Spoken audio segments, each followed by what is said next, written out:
Hi అందరికీ. ఈరోజు మనం ఒక చాలా సింపుల్ ఐడియా గురించి మాట్లాడుకుందాం. ఇది వినడానికి చాలా చిన్నదిగా అనిపించవచ్చు, కానీ మన ఆలోచనా విధానాన్ని పూర్తిగా మార్చే శక్తి దీనికుంది. అదేంటంటే కొత్తగా ఏదైనా సృష్టించడం. ఒక్కసారి ఊహించుకోండి, మనం ఒక జంక్షన్లో నిల్చున్నాం. మన ముందు రెండు దారులున్నాయి. ఒకటేమో జనంతో కిటకిటలాడిపోతోంది, రెండోదేమో ప్రశాంతంగా ఖాళీగా ఉంది. మనలో చాలామంది వెంటనే ఆ రద్దీగా ఉన్న దారినే ఎంచుకుంటారు కదా, ఎందుకంటే అందరూ వెళ్తున్నారు కాబట్టి అది సేఫ్ అనిపిస్తుంది. కానీ ఇవి కేవలం దారులు కాదనమాట, మన ఆలోచనా విధానాలు. సరే, ముందుగా అందరూ వెళ్లే ఆ రద్దీదారి ఉంది కదా, దాని గురించి మాట్లాడుకుందాం. అంటే పక్కవాళ్లు చేస్తున్నదాన్నే మనం కూడా చేయడమన్నమాట. ఇక్కడ చూడండి, రెండు రకాల ఆలోచనలున్నాయి. ఒకటి పాత పద్ధతి, పక్కవాళ్లేం చేస్తున్నారో నేను కూడా అదే చేస్తాను అనుకోవడం. ఇది ఎప్పుడూ పోటీని పెంచుతుంది. ఇక రెండోది కొత్త ఆలోచన, నేను కొత్తగా ఏదైనా చేస్తాను అనుకోవడం.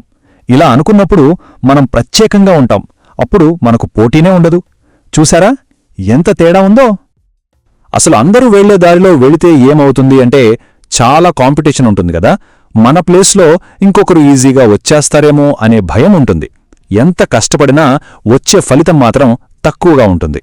అన్నిటికన్నా ముఖ్యంగా ఫ్యూచర్ గురించి ఎప్పుడూ ఒక రకమైన టెన్షన్ ఉంటుందన్నమాట. సరే, ఇప్పుడొచ్చి రెండో దారి గురించి చూద్దాం.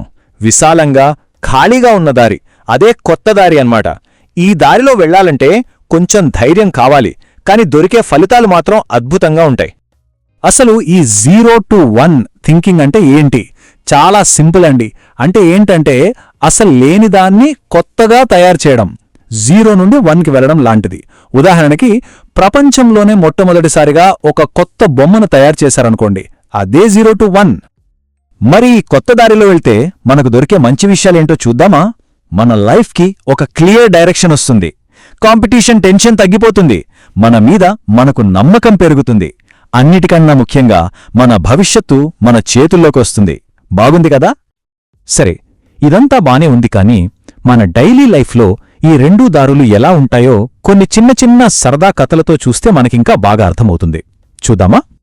ఇప్పుడు ఇద్దరు స్టూడెంట్స్ కథ చూద్దాం. ఒకరు ఆశ, ఇంకొకరు రాహుల్. ఆశేమో ఎప్పుడూ టాపర్స్ నోట్స్ కాపీ చేస్తూ టెన్షన్ పడుతూ ఉంటుంది. కాని రాహుల్ అలా కాదు. తను చదువుకోవడానికి తనకంటూ ఒక కొత్త పద్ధతిని క్రియేట్ చేసుకున్నాడు. అందుకే చాలా కాన్ఫిడెంట్గా ఉంటాడు. అంటే బట్టి పట్టడం కంటే అర్థం చేసుకోవడమే బెస్ట్ అని తెలుస్తుంది. సరే, ఇప్పుడు ఆఫీస్లో పనిచేసే ఇద్దరి గురించి చూద్దాం. మనోజ్ రోజూ చేసే రొటీన్ పనే చేస్తాడు, అందుకే అతని ప్లేస్లో ఇంకెవర్నైనా ఈజీగా పెట్టొచ్చు. కాని అరవింద్ అలా కాదు. ఎవ్వరికీ రాని కొన్ని స్పెషల్ స్కిల్స్ నేర్చుకున్నాడు. అందుకే అతను కంపెనీకి చాలా విలువైనవాడయ్యాడు.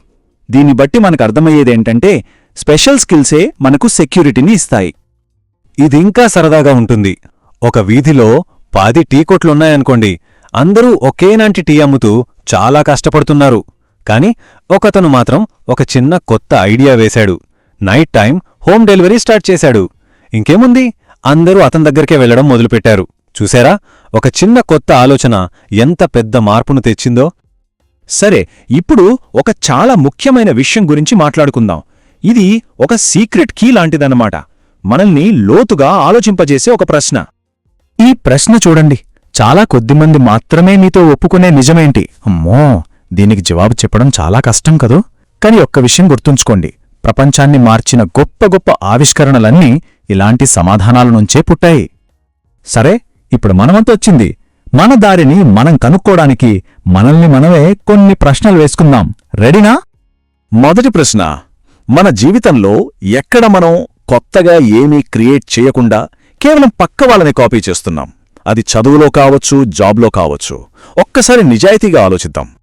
ఇక రెండవ ప్రశ్న, మన చుట్టూ ఉన్నవాళ్లు ఎవరూ పట్టించుకోని సమస్య ఏదైనా మనకంటికి కనిపిస్తోందా? ఆ చిన్న సమస్యలోనే ఒక పెద్ద అవకాశం దాగి ఉండొచ్చు కదా? ఇక చివరిది, నాకైతే ఈ ప్రశ్న చాలా ఇష్టం. ఒకవేళ మనం అస్సలు ఫెయిల్ అవ్వమని మనకు తెలిస్తే అప్పుడు మనం ఏమి క్రియేట్ చేస్తాం? ఒక క్షణం మన భయాలన్నీ పక్కన పెట్టి పెద్దగా కలలుగందాం. ఓకే, ఇవన్నీ ఆలోచించాం, బానే ఉంది. మరి ఫస్ట్ స్టెప్ ఎలా వేయాలి? గుర్తుంచుకోండి, ఎంత పెద్ద మార్పైనా ఒక చిన్న అడుగుతోనే స్టార్ట్ అవుతుంది. సో ఈ వారానికి మనకొక చిన్న టిప్. మన చుట్టూ ఏదైనా ఒక విషయాన్ని చూసినప్పుడు దాన్ని ఇంకా బెటర్గా ఎలా చెయ్యాలి అని ఆలోచించొద్దు. దానికి బదులుగా అసలిది ఎందుకిలా ఉంది అని అడగండి. ఆ ఒక్క ప్రశ్న మనలో కొత్త ఆలోచనలకు తలుపులు తెరుస్తుంది. ఈ ఒక్క మాటను మనసులో పెట్టుకుందాం. నేను భిన్నంగా ఆలోచిస్తాను, నా దారిని నేనే సృష్టించుకుంటాను అని. గుర్తుంచుకోండి, రోజు మనం నేర్చుకునే చిన్న చిన్న విషయాలే ఏదో ఒక రోజు మనల్ని పెద్ద సక్సెస్కి దారి చూపిస్తాయి.